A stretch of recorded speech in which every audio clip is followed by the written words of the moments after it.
antara sunat-sunat hari Jumaat adalah mandi sunat Jumaat. Mandi sunat Jumaat ni hukumnya sunat muakkad, sunat yang dituntut-tuntut, yang perlu dilakukan oleh orang lelaki yang nak pergi ke solat Jumaat. Dan waktu sunat mandi Jumaat ini adalah daripada terbit fajar sehinggalah khatib naik ke atas mimbar.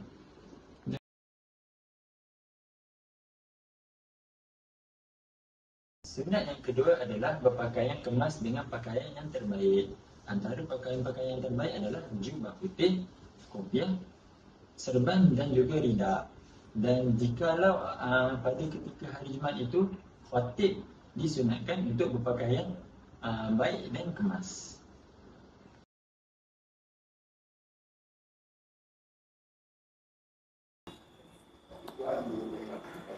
Okay. Seterusnya, antara sunnah-sunnah hari Jumaat yang lain ialah tanazuh, iaitu membersihkan diri. Okay. Antara perbuatan membersihkan diri ialah mencukur bulu ari-ari ataupun misai. Okay. Kemudian yang kedua ialah seperti yang saya lakukan tadi, memotong kuku. Dan yang ketiga ialah antara perbuatan-perbuatan yang membersihkan diri, menggosok gigi ataupun bersiwak. Okay, tujuan membersihkan diri ini ialah untuk menghilangkan segala bau yang tidak enak untuk melakukan solat Jumaat.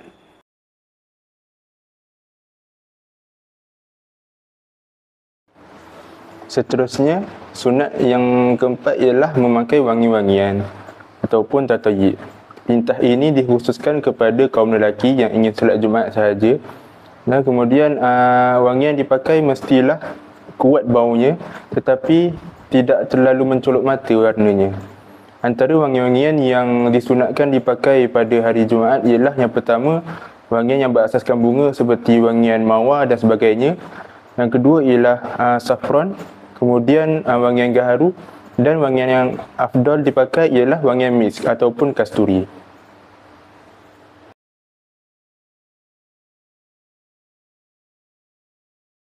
InsyaAllah hari ini saya nak kongsikan dua sunnah hari Jumaat yang ramai orang selalu terlepas pandang. Padahal pahala dia sangat besar kalau kita buat sebelum solat Jumaat. Mari kita sama-sama tengok video ini.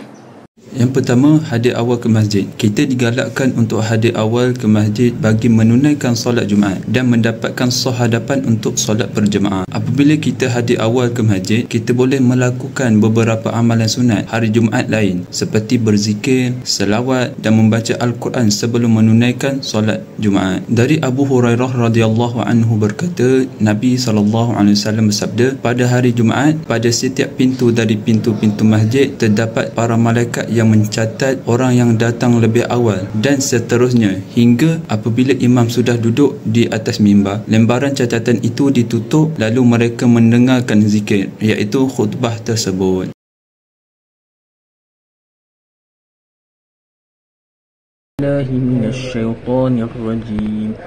Bismillahirrahmanirrahim.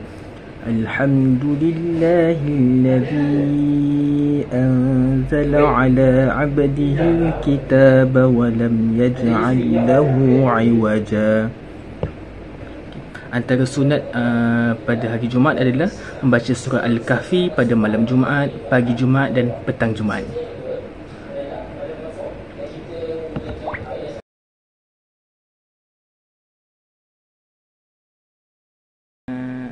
Sunat Jumaat yang seterusnya adalah dengan kita memperbanyakkan melazimi selawat.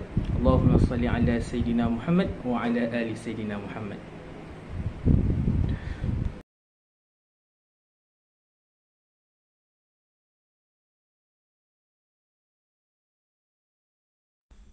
Bismillahirrahmanirrahim. Allahumma aftah li abwaaba rahmatik.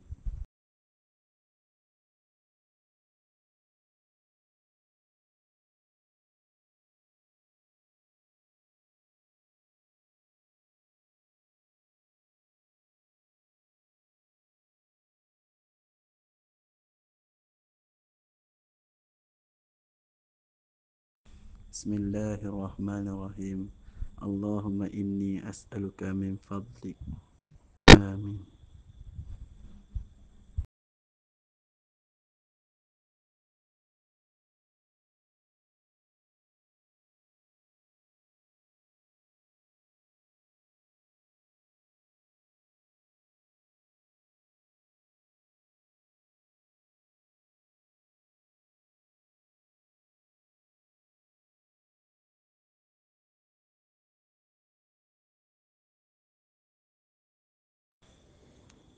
بسم الله الرحمن الرحيم.